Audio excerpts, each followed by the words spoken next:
Welcome to Dodgers Dogs. As part of the Dodgers Daily Network, Casey Porter here, joined by Austin Brubaker. Austin, it's been a minute, very busy lives, trying to figure out ways to get live shows. Plus, the Dodgers played Sunday night. And welcome to Dodgers Dogs. As part of the Dodgers Daily Network, Casey Porter here, joined by Austin Brubaker, to have a live show while the Dodgers are playing. So, hey, we're back on. Good to see you again, Austin. Good to see you again, Casey. Yeah, it's been a little bit. Obviously, things got interrupted a little bit by the Tokyo series and just with lives being busy. So I don't think I've seen you in about 2 weeks or so. So I hope everything's going well for you. I'm excited to be here because we just have one more sleep until Dodgers baseball is back in Los Angeles. Couldn't be more excited to get domestic opening day. Got to clarify that because opening day technically already happened, but domestic opening day in front of the fans to be able to celebrate the 2024 World Series. And in anticipation of what the 2025 season could be, that is going to be kicking off tomorrow. Couldn't be more excited about it.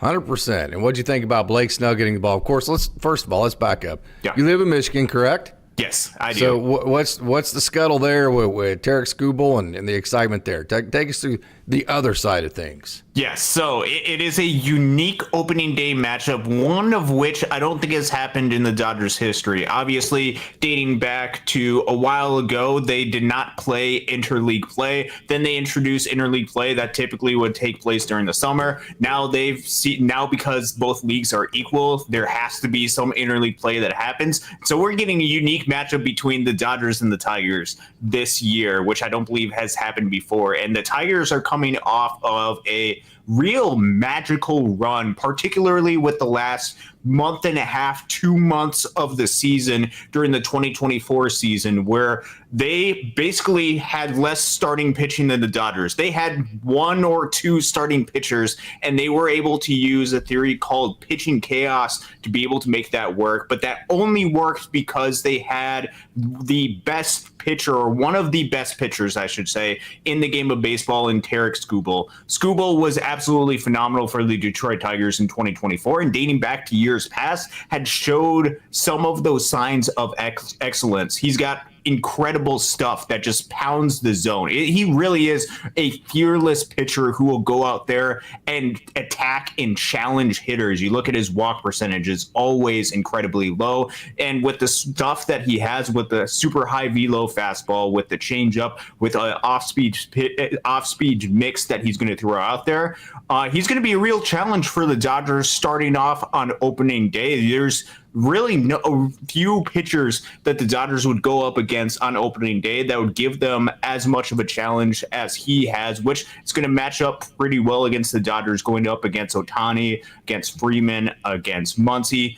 But this Dodgers lineup is balanced. They have a lot of different hitters to just be able to go out there and give themselves a chance. So it's a unique challenge for them, particularly against Skubal. There's some struggles a little bit on the Tigers' offense as far as contributors that are going to step up. They've been dealing with some injuries on the offensive side, but they still have a Riley Green who's really solid. They have a Kerry Carpenter who can really mash against right-handed pitching. They've got a couple of bats in there, but they're going to really rely on the platoon advantages. So strategically, it's going to be a unique challenge running off the gate for them against a team they don't typically see. And if we remember back to the 2024 season, the Dodgers are looking for some revenge against the Tigers because those last two games in the series against the Tigers were some of the most embarrassing moments of the Dodgers season in 2024. So you get to rectify some of the mistakes that you had in 2024 to begin the season in 2025 during a time when you get to reminisce about the World Series championship and start the season off strong. And with this Dodgers team, you can't doubt them against any competition, including the reigning American League Cy Young Award winner. So when was the last time that a team started its season facing three left-handers in a row? And then when was the last time that two Cy Young winners faced against each other both on opening day, right out of the bat? It does not happen very often. I have no idea when this is happening. Typically, just seeing three left-handers in a row would be something that would be unique. But to go against some of the competition that the Dodgers have had to go up against left-handed wise, especially and capped by Tarek Skubal, just does not happen very often. But to get this matchup, Blake Snell versus Tarek Skubal on opening day, as a baseball fan, as a fan of the sport, that is the type of matchup that you want to see go out there and start the season on opening day. It should be absolutely brilliant, and then it's going to be up to the Dodgers to be able to scratch out a couple of runs when they possibly can be, which they were able to do that. I believe they got 2 runs off of Skubal when the Dodgers came to Detroit in 2024. So they've done it before. The question is, will they be able to do that? Especially with the Skubal, who is looking for revenge based off of the way the 2024 season ended, in which case it did not end well for him during the last game in Cleveland. So it'll be a really fascinating battle to watch, both as a competitive side and as a little bit of a revenge game for both sides. I think it's great that, hey, the Dodgers have already played 2 games. They went to Tokyo. They got all that excitement out of the way. So, yes, the World Series has a lot of fanfare behind it. Yes, the World Series has a lot of pressure. But in a lot of ways, I don't think it'll be more pressure than what Roki Sasaki felt the other day. I mean, Roki Sasaki point blank said, and we addressed this, Austin, like 2 weeks before it was, hey, this dude's going to be nervous. These people are human. This is why on this show we try to bring in the human element side of things, because you see these guys – you see the amount of money they make, especially the major leaguers, not the minor leaguers, and not even the cup of coffee guys. Like James Outman is making a good salary, but it's not like unbelievably ridiculous or anything like that. The up-down guys, Landon Knack, somebody like that, Ben Casparis, they're not making as much money as you think they are. So I say that to say we see that the price tag behind like a $17 million contract for Michael Conforto. I've been a school teacher and a coach my whole life. It's like, I don't even know what $17 million is, Austin. I mean, that's not a real world even thought for me. So that guy, Blake Snell, easily you could put them in the category of, this isn't even real. These aren't even real people. They're not even making real numbers that I can even understand. And so it's easy to just bypass the personal side of all these. You forget these guys are people. I was at Oklahoma City Media Day today and got to talk to every single one of the guys on the team. Carlos Duran, James Outman, Ryan Ward.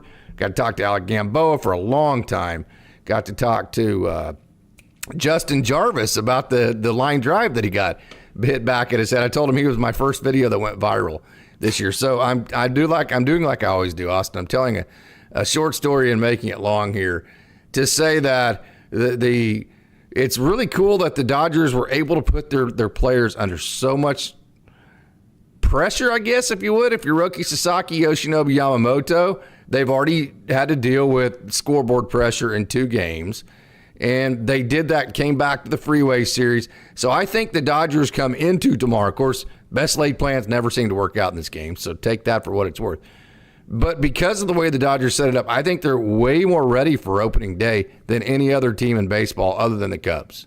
Yeah, they've already had to go through the motions. They've already had to go through and actually go out there and compete during games that actually matter and play in a little bit of a competitive fashion during the Freeway Series as well against the Angels, in which the Dodgers took 2 out of 3 during that series. Yeah, I think they are just about as ready as it possibly can. I think it is important to remember that human element. You're a little bit better at reminding me about that. I lean a little bit more analytical wise, but that is so important to remember, especially with a guy like a Roki Sasaki, who is pitching in his home country to start his major league career. Just the weight of a major league career beginning would already be large enough for any individual to handle. But to do that in your home country during your one chance that you get to pitch in front of them, can't imagine what that would have felt like, which could have led to some of the struggles that he had with command. So it's going to be really, it absolutely did. Not good. It did.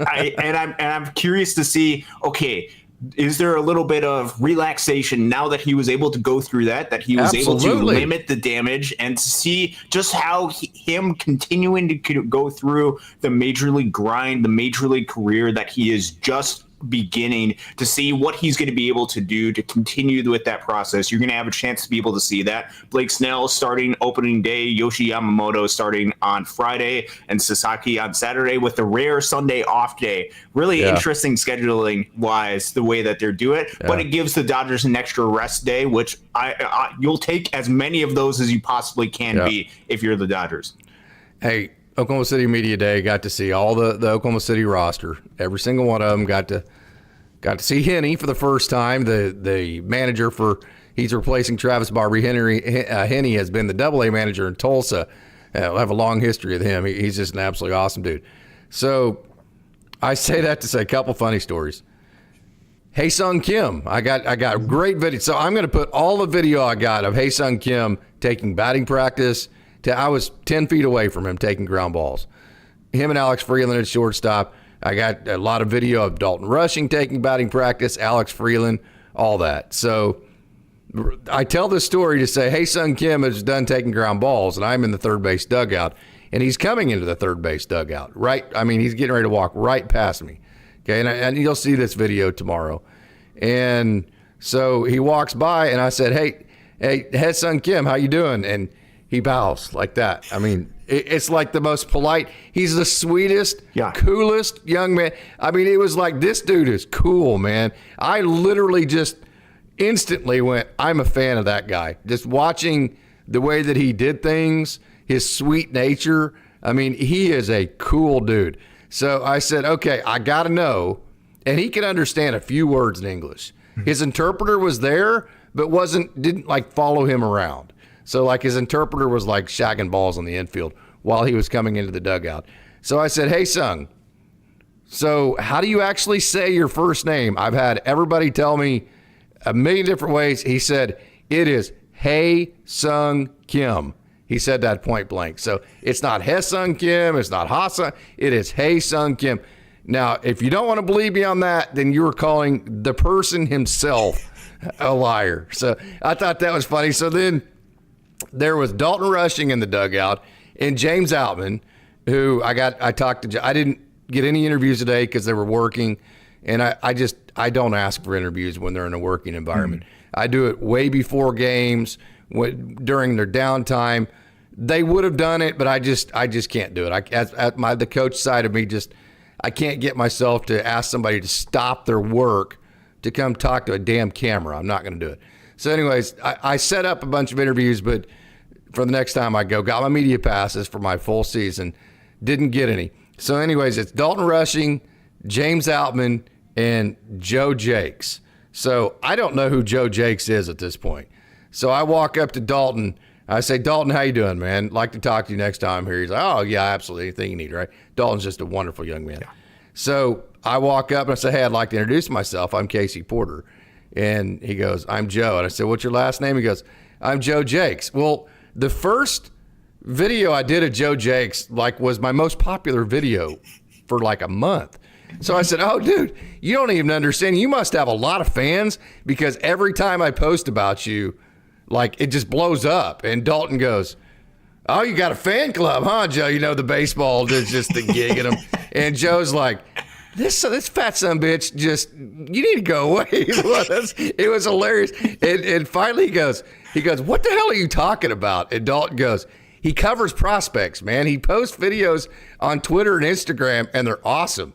And Jakes was like, what the hell? And I was like, no, man, whenever I post on Twitter and Instagram, a lot of people like it. You have a big fan club. And then so James Outman and Dalton Rushing are just giving him hell. Ooh, you got a lot of fans, Joe. And he's just hating it. So good or bad, I don't know. But Joe Jakes probably hates me now. That is, oh, man. He either hates you or he's tuning in right now. Oh, yeah. I hope it's the latter.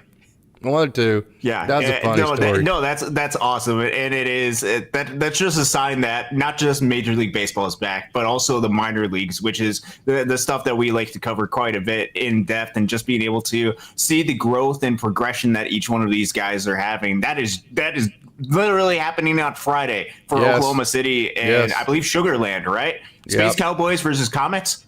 Space Cowboys versus the Comets. Yes, that is correct. Yes, that is classic minor league baseball that's going to be happening, but that's going to be opening day, and you're going to be able to see just the continued development of guys, because we know with the Dodgers, especially on the pitching side, offensive side, there doesn't seem to be a whole lot of room, just with no guys that can move up and down besides Andy Pages. But on the pitching side, they typically need as much help as they possibly can be. So there's going to be a lot to take note from there. And also a lot of the guys that are on this Dodgers team starting to get a little bit older. There's going to need to be some new faces that join this part of the team.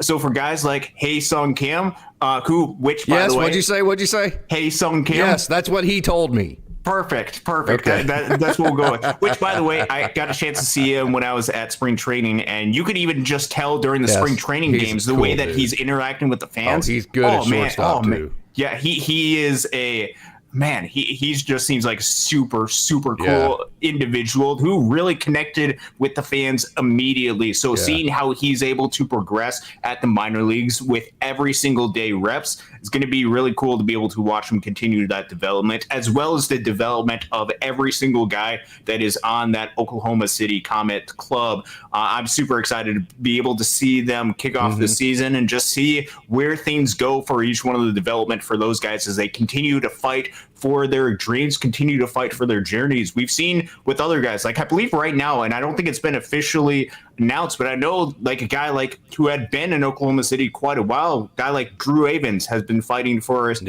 job. Garrett McDaniels is going to make the opening day roster for the Angels. We called that. Yes, that is absolutely. The Jack Dreyer. We called Jack Dreyer. We called the Garrett McDaniels when it happened.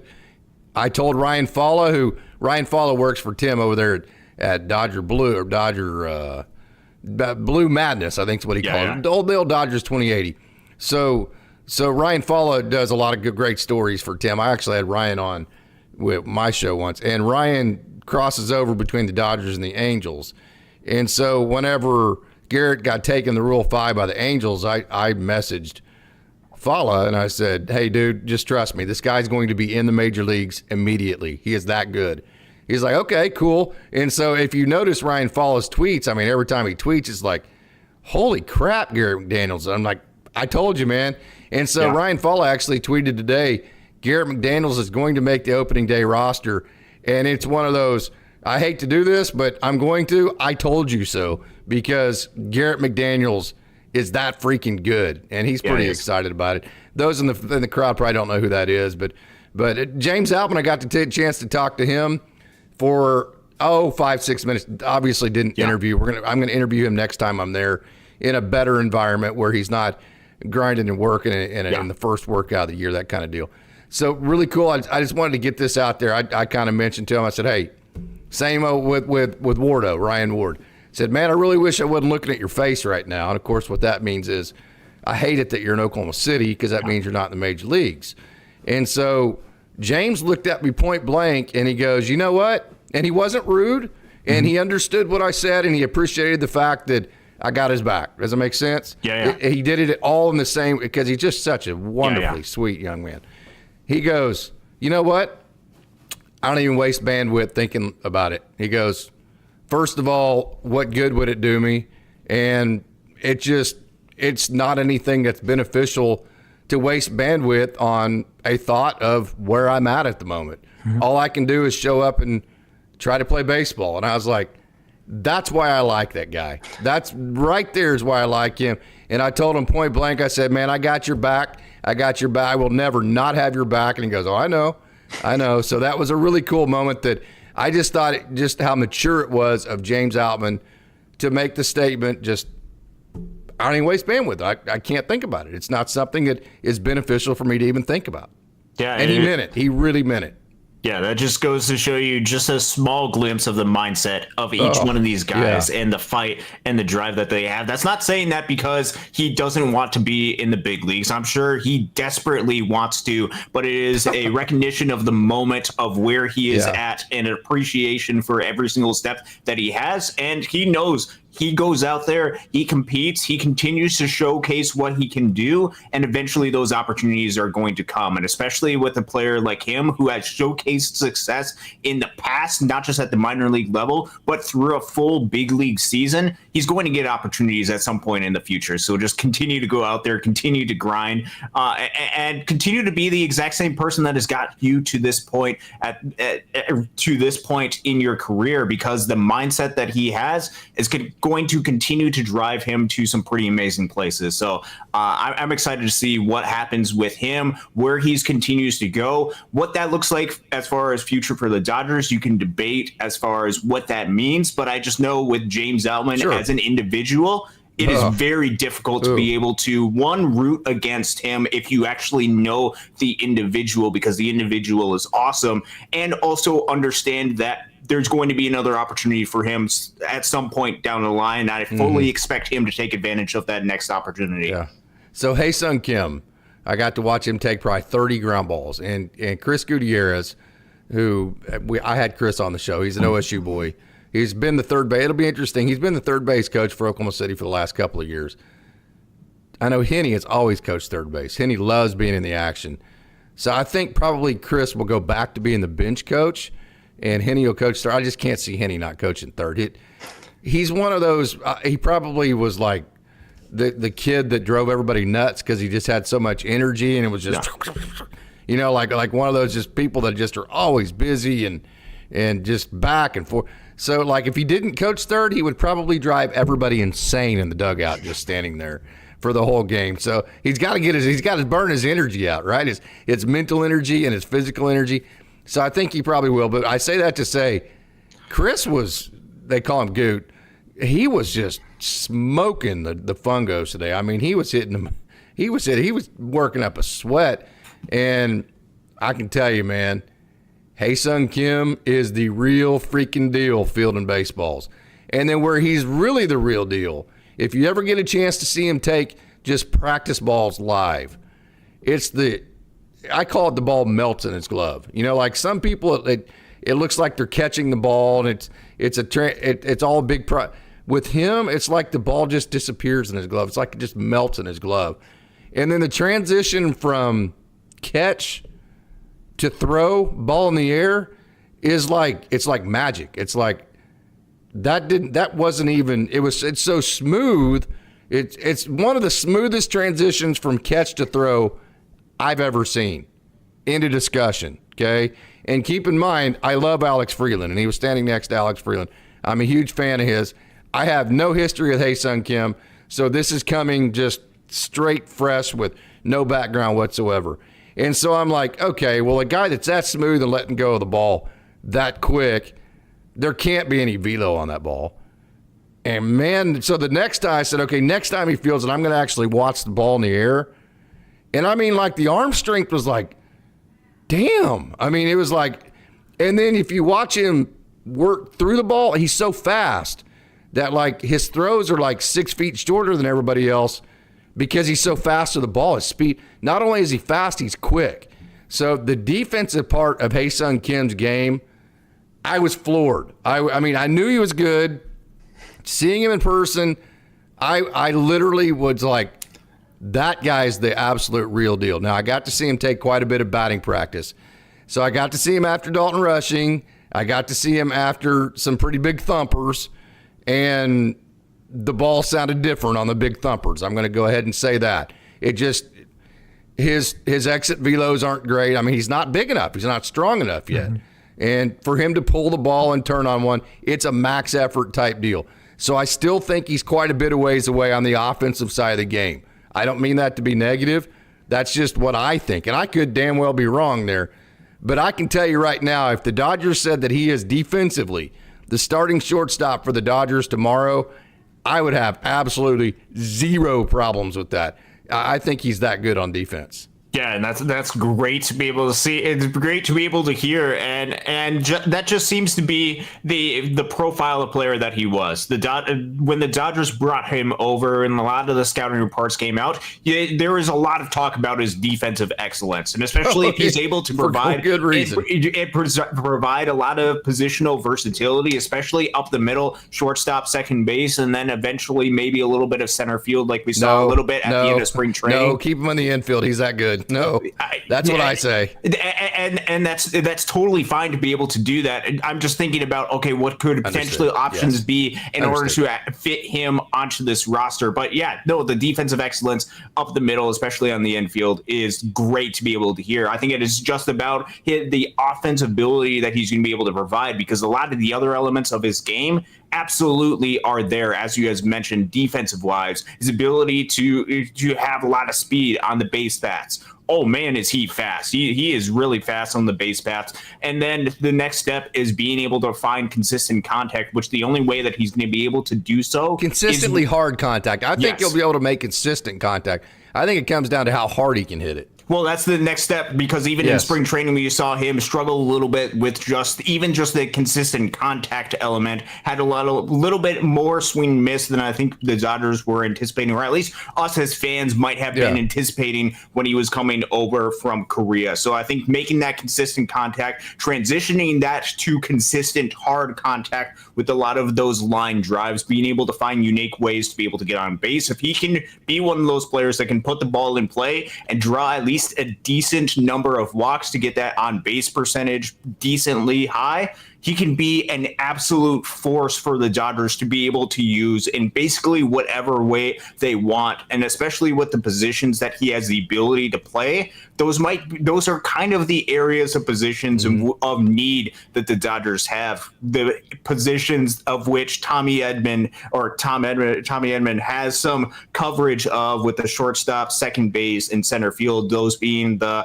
little bit more of a question mark as far as, okay, what are the Dodgers planning on doing 2025 and beyond for them? So having a lot of that positional versatility, combining that with some consistent offense, at least consistent contact on the offensive ability, it's going to take his game to the next level. And I'm excited to see him get an opportunity to play every single day, as opposed to maybe sitting on the bench and maybe not getting a whole lot of reps. They made the right move, 100%, yeah.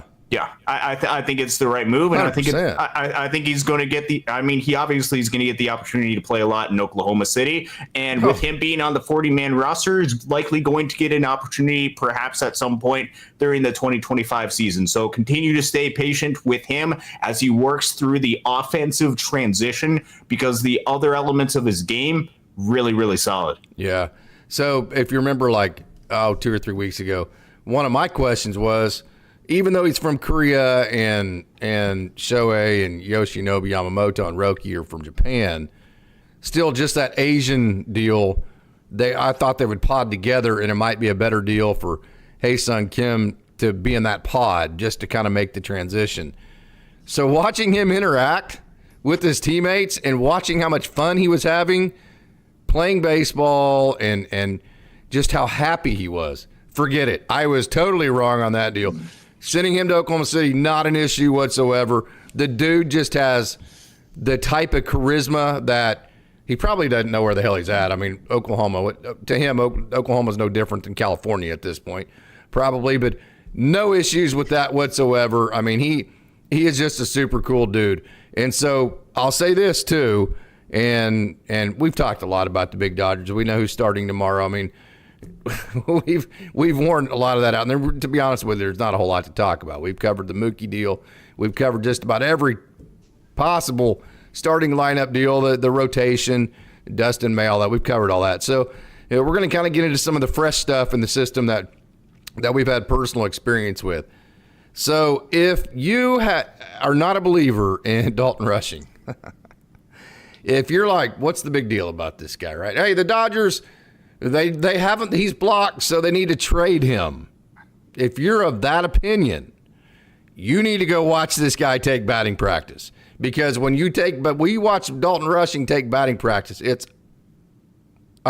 that's what you do the whole time you're watching him. He took a round opposite field, and the ball came off his bat so hard, it was like, that's how hard most average human beings hit the ball when they pull it, right? And he hit 3 or 4 home runs in a row. And then after about the 3rd or 4th round, they've done all their work. So, what happens in a batting practice session is, the first probably 4 rounds actually have an objective. Hey, we're trying to hit behind a runner. Hey, we're trying to go opposite field. Hey, we're trying to hit a fly ball. We're trying to hit the bottom of the ball, hit a fly ball to score a runner from third. Hey, we're trying to hit a line drive over the pitcher's head. Hey, we're trying to hit a line drive over the short. Objectives like that. So the first 4 rounds usually have objectives.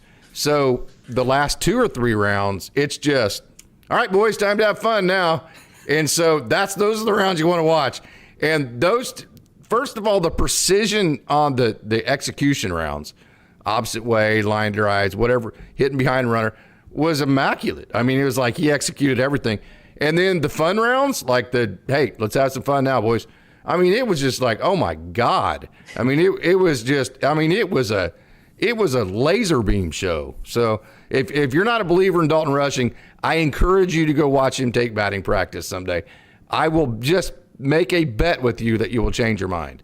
Yeah, spend some time actually around Dalton Rushing. Spend some time around the talent before making your evaluation. I totally get the argument of the Dodgers with them having Will Smith locked up long term, to say, hey, where exactly are they going to fit him in? With them also having Freddie Freeman be part of the team, with also them having Shohei Ohtani. So I get logistically wise where there might be some question. Where the Dodgers' point of view is right now, I think is just from a state of, we know how talented this guy is. Yes. And this guy is incredibly talented and has a chance to be able to be a young, impactful bat as part of this team that plays a premium position in the catching position. So we know that this is a talent that we do not want to give up in the slightest. They were not willing to go out and get Derek Crochet because they would have to give up a Dalton Rushing. And they made the right choice, by the way. I mean, they just did. They ended up winning a World Series, and they still have Dalton Rushing around. So absolutely, they made the right choice. And that speaks to just how good Dalton Rushing is. You also talk about his in-game competitive fire. That it is absolutely real how much that he wants to win and how much he is able to elevate his game during some pretty important times. There are so many good indicators, not just in batting practice, not just in in-game settings as far as the statistics, but you go behind the scenes. The Dodgers have to find a way to be able to fit this guy onto their roster at some point. We know that they're going to add him to the 40-man roster at the very least before the Rule 5 draft during this upcoming season, very likely before then, because if Dalton Rushing's performance to this point in the minor league career or any indication what he's going to do in Oklahoma City to start the season, he very likely is going to be hitting really solid numbers to start this season. So then it becomes a question of, okay, when, how, and for who do we put him on this roster, and how do we find a way to be able to fit him onto the roster and be able to find a way to get him some playing time is going to be such an intriguing puzzle for them to be able to put this together. We saw them last year try to put him in the outfield as a way to try to fit him into this puzzle. Yeah. I don't think that they're planning on doing that. He needs to be closer to the action. His fiery competitive nature needs to be closer to the pitcher. That's part of what he brings. So then that brings up an interesting question. Okay, if that is where he brings, then what is the other piece of the puzzle? Does that mean Will that Smith would be mine? That was going to be my point. Is it going to be something where Will Smith is going to get a little bit additional positional versatility? You know why? Why is that? What does Will Smith do in the second half of seasons anyways? Oh, he fell off a cliff during the second half last year. So, I mean, that shows you right there that the endurance aspect of catching for Will Smith is difficult. And if you go back to his minor league numbers, it's been this way forever. This isn't like new. This isn't any of that. And so I think Will Smith can still catch 40 games or whatever. But I'm all in on Dalton Rushing is the catcher. Move Will Smith. He's already shown you that the endurance part of it is very difficult for him. And Dalton Rushing is so freaking competitive. And then he makes other guys so freaking competitive that guy needs to be close to the ball. He doesn't need to be standing out in the outfield. My opinion. So then is that a question of Will Smith? Is it an outfield type of deal? Is it where exactly would you end up putting him would be the question that the Dodgers have to answer. Well, then that brings up the question of where does Max Muncy go? I don't mean for this year. I'm talking about future. Well, yeah, and that's also talking about 2026 as well. Max Muncy has a club option, which in most likelihood will get optioned because it is likely going to be a great deal for the Dodgers because Max Muncy has continued to shown that he is productive offensively wise. And I think it's just for $12 million.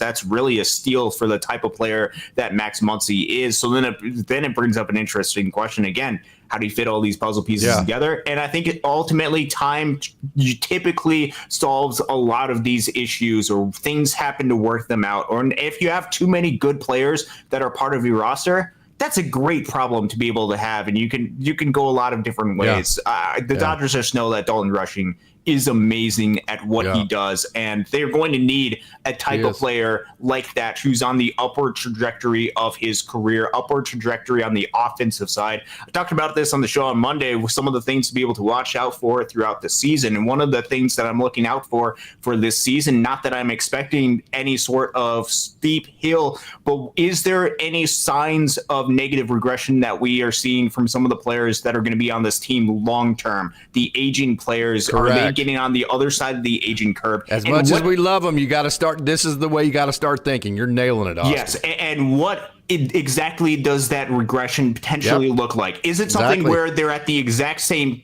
or is it maybe a Chris Taylor?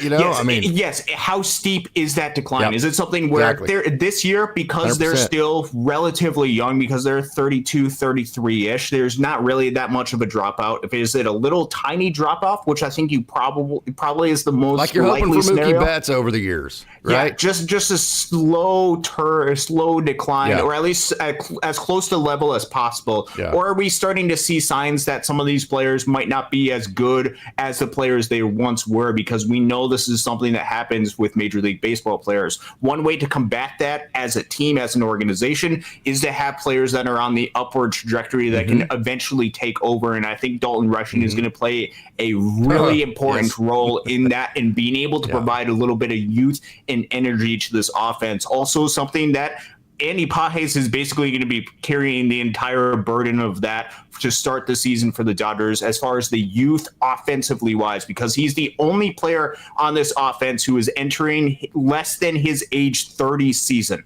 So he's the one player that's on the potential upward trajectory of his career. So it'll be fascinating to be able to see how he does, what sort of, is it going to be a little bit of a sophomore slump? Is it going to be something where he's going to be able to make some adjustments to what he learned, whether that's defensively wise or offensive wise? And then what does the rest of the offense look like, particularly with as they get a little bit older? You're hoping for either they stay at the same level, or there's just this maybe a slight decrease in production. If there is that, you're talking about a really good offense for the next couple of years. If it's a little bit more steep, then with the large contracts that they've given out, that could smell quite a bit of trouble for the Dodgers to go into if they don't find a way to be able to right that ship. So that's one of the storylines to be able to watch, and I think Dalton Rushing is going to play such a key contributor into trying to find some additional youth to this organization. I would 100% agree with that. Another kind of funny story. So I recognized him, and I've gotten to be around these guys enough to where I'm not quite as conservative as I used to be. So in AAA Oklahoma City, I mean, most of the guys walking by you are new. You know, like Joe Jakes. He wasn't. I don't know who that is. He wasn't there last year. I don't even know his background. He's the biggest fan of the show now, though. Yeah, right. Yeah, maybe. Either that or he hates me, one or the other. I'll know next time I ask him for an interview. He'll either say, yeah, sure, and we'll laugh and joke and have a virtual beer about it, or he'll say, hell no, get the hell out of here. Or you just tell him that he'll get the most views that we've ever had, and it'll explode on the internet, and then everybody's going to know his name. So anyways, I see this guy walking by, and I went, okay, familiar. So I'm doing the process. It's not him. It's not. Oh, that's Jarvis. That's Justin Jarvis right there. And it has to be. So he walks by, and I go, hey, Justin. And I did it when there was like 4 other people around. So in case one of them was Justin, I would not be wrong. You know, I did one of those deals. And sure as hell it was him. So he turned around. I said, hey, let me introduce myself. Casey Porter, Dodgers Daily. I said, I just wanted to let you know that you were the first viral video I had of spring training. He goes, oh, really? I said, yeah. Whenever that ball came back and hit you it almost hit you and you caught it. I said, I posted on Twitter, Facebook, and Instagram that after everybody realized that Justin was still alive, somebody in the dugout probably yelled out, hey, you got to charge that ball. And he started laughing. And he goes, oh, somebody sent me that video. He goes, that was from you? And I was like, yeah, that was my first. I said, literally still to this day, that is getting downloaded by like the thousands on Instagram because people are still putting that in their Instagram stories. that was that popular. And he was like, dang, I don't know if that's something to be popular about, but that's kind of cool. So I thought that was kind of a funny story. Yeah, that's really odd. All the fun stuff that you can get from media day, that we and you have the privilege of being able to go and see some of this behind the scenes type of stuff. So cool to be able to see and witness. Yeah, Austin Gothard has gained 25 pounds. Wow. He took, and oh, by the way, we had a comment of moving Dalton Rushing to third base. He did not take a single ground ball at third base. He took some balls in the outfield. He was at catcher most of the time. He did not take any ground balls at third base. So if that's in the plans for the Dodgers, it's not at the moment at all. It would take a long time for him to get any sort of acclimation to third base. Yeah. So we also had a question from Ela Shiva, one of our best fans, no doubt about that. And I don't even like to call it fans because we like to do this together. And the question was, what is Space Cowboys? Well, that's the Houston AAA team. Is Sugarland. Sugarland is a suburb of Houston. And so they're the AAA team. And Houston is where the Kennedy Space Center is at, where whenever the space shuttle used to come down, that's where they would land. And so space is a really big deal because the NASA Center is there. And so that's where the space comes from. And then Cowboys, obviously, South Texas is a cowboy type of area. It's not super rural. It's not rural like where I live, but it's, still compared to like Los Angeles, it's rural, that kind of thing. So that's where the term Space Cowboys comes from there. And then we also had the question about third base, and then another question about Hunter Fiducia. Dalton Rushing is awesome. I really like Hunter Fiducia, good player. I think, and I love Hunter, and if he watches this show, I hope he doesn't get mad at me.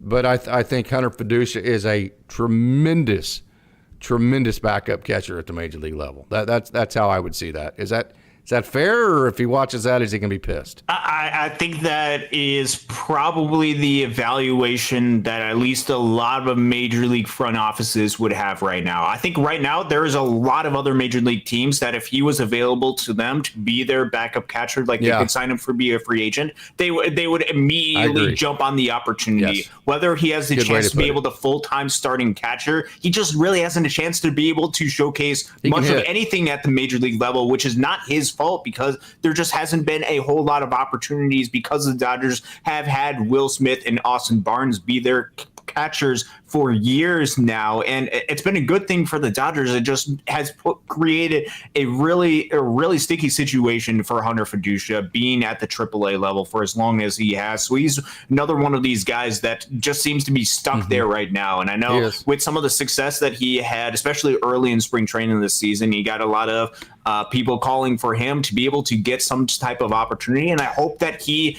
eventually is able to get that opportunity. He's somebody that we talked about. I remember talking about when the Dodgers decided to extend the option for Austin Barnes during the offseason, that it was very much this kind of pushes Hunter Fiducia out of the equation for a little bit. And I want Hunter Fiducia, not just still continue to want him to get an opportunity, however he is able to do that. I also understand the Dodgers wanting to keep some depth at the position, but I don't think that's completely fair to the individual players. So I think he has a career at the major leagues if he is ever given an opportunity to play at the major leagues, which not something that you can control. Similar to the mindset of James Outman, he's got to continue to go out there, continue to do what he can, showcase what he can show. And I think eventually it's going to lead to some type of spot, because we've seen this. We're starting to see this with some of the players that are outside the organization, that are moved on to other organizations and are starting to have a little bit of success, starting to work their ways onto rosters or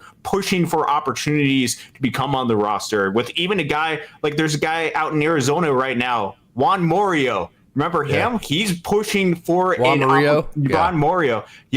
He's pushing for an opportunity at some point to make it on the Arizona Diamondbacks, which it turns out his stuff is absolutely electric by a lot of the advanced metrics.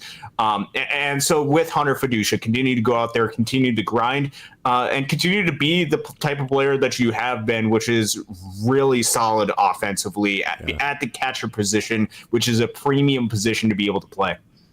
Got a chance to talk to Alec Gamboa for probably 10 minutes. It was a great conversation. I will not divulge anything that we talked about there because it was a cool conversation. I really enjoyed it. Got a chance to watch Nick Frasso throw a bullpen. I swear to God, if he was born in the 60s, he would be a full-blown hippie.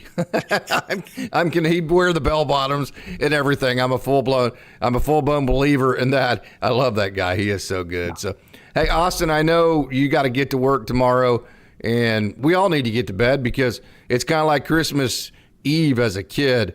If you can get yourself to fall asleep, then you wake up and freaking Santa Claus has been there, right? And so that's what tomorrow is for us. If you can just get yourself to fall asleep, when you wake up tomorrow, it is game day, baby. Woo! Oh, man, I'm so excited about it. And by the way, I'm not going to bed at 7:17 at night on the Pacific Coast. I do not live out west, so don't worry. I'm not going to bed at 7 o'clock at night. I'm going to bed. I'm on the East Coast, so it's I'm the old guy 10. Here, Austin. What's going on here? Yeah, I know. I got work that I got to go to early tomorrow, but it is one of those things where I don't know if it's going to be difficult falling asleep because there's a lot of excitement about what's going to happen tomorrow with opening day coming up, with the season of baseball starting really for everybody tomorrow. A Major League Baseball starting, AAA baseball, Oklahoma City. The Comets are starting coming up on Friday. Then the following Friday is going to be the rest of the affiliates. Tulsa Drillers. Oh, they wait a whole week? It's a full week, yes. Wow. Yeah. So it's AAA has a little bit of a longer season. Hey, let me see your drip, Austin. Let me see your drip. Oh yeah. Oh, nice, dude. Nice. Yeah. But yeah, no, it's Tulsa, Great Lakes, and Rancho. They're going to be starting on the 4th of April. I will be in Great Lakes for that, and I think it's funny because they're playing in Lansing the following week, so I think 6 of the first 7 games I'll be at. Going to the Loons games, driving to each one of those, so that'll be super exciting. Which, by the way, for Tulsa, did you see the new alternate identity that they just released today? I did not. I think we got a new cap that we need Casey to be able to get. I would like to introduce you to the Tulsa Chicken Dancers. Oh, really? The Tulsa so I get to go watch the Chicken Dancers? You get to go watch the Chicken Dancers in Tulsa. You can go ahead and get your Chicken Dancers merch. Not just Casey, but everybody else can go ahead and buy as much Chicken Dancers merch and watch some of these prospects that could be major league players, potentially with a guy like a Josue De Paula if he's up at AA, and a Chicken Dancers uniform. How awesome is minor league baseball? It is. Now, like when they're the noodlers, I know. Noodling's big in Oklahoma. It's whenever you go and you literally take your bare hands, you reach under rocks in these rivers and creeks, and you try to pull up big catfish. I don't know why, but that's big in Oklahoma. Maybe because I don't know why it's big, but I don't know what a chicken dancer is. Can you tell me what that is? I think you're gonna have to look it up yourself. You're gonna have to look up the uniforms. I don't. It must have something to do with the chicken dance, which I don't know if they're trying okay, gotcha. I don't know if they're trying to copy a little bit what the Loons are doing with the funky feather and trying to get a little bit of a rivalry going inside of an organization. I would assume it's nothing like that. But yeah, no, Chicken Dancers just got released, so be able to go check that out. Check out all the Loons alternate identities. They got some sweet ones too, which you see me repping all the time. Yeah, I hate to cut the show short tonight, but hey, we both got to work tomorrow, and it is East Coast time for you, Austin. So hey, this has been a lot of fun. I've had just such a wonderful day today. I want to thank Alex Friedman, who is the director of broadcasting for Oklahoma City, Lisa Johnson, for inviting me to all these events, including the very first workout for AAA Oklahoma City today. Got to see all the Oklahoma City Comets garb for the first time. Got to see a professional practice, the first practice for AAA Oklahoma City, live and in person. Got lots of video. I'm going to be putting that on social media all day tomorrow. I got my full year media pass for AAA Oklahoma City. I've got my media passes set up for Tulsa. I got my media passes set up for Wichita whenever Tulsa goes to Wichita. So, man, I am so excited. And then the big Dodgers start tomorrow. I'm on cloud 9, dude. I mean, school's almost out here now. I'm joking. I actually like school, but I'm just on cloud 9, and there ain't nobody on earth that's going to keep me from being on cloud nine. So I think we're going to end that way. Austin, do you have any final thoughts? Yeah, no, that's awesome. I've still got 9 more days to go until the loon season starts, and when it's going to be 30 degrees outside, and all the people that aren't used to cold weather, which they'll probably all the players are going to be traveling there sometime next week. That's every baseball player ever. Well, yeah, it's different degrees. Some people are a little bit more used to it than some of the other players. It's going to be a little bit more What people would that be? That's used to playing baseball in cold weather. Well, people in Michigan, our springs aren't very warm, and so growing up, you have nothing but to play in some of the cold weather and early in the season. Oh God, you have your coat ready to go? No, I'm going short sleeves. Just so what's jersey. What's your go-to for the first month? Like, what's your garb? It is probably 4 or 5 sweatshirts and then the jersey on top. All on top of each other? All on top of each other. Well, you weigh about 20 pounds, don't you? Oh, you have no meat in your bones. I look like I added 50 pounds during the off season. I promise you, it's just the sweatshirts. Yeah, that's awesome. Hey, we got to get out of here. So I want to thank everybody for tuning in. This has been a lot of fun. Austin, thank you so much, man. Hey, for Austin Brubaker, I'm Casey Porter. I want to thank you for tuning in to Dodgers Dawgs as part of the Dodgers Daily Network. And as always, it's a great evening to be a Dodger. Tomorrow morning, you're going to wake up. It's going to be time for Dodgers baseball, and it's always a great day to be a Dodger.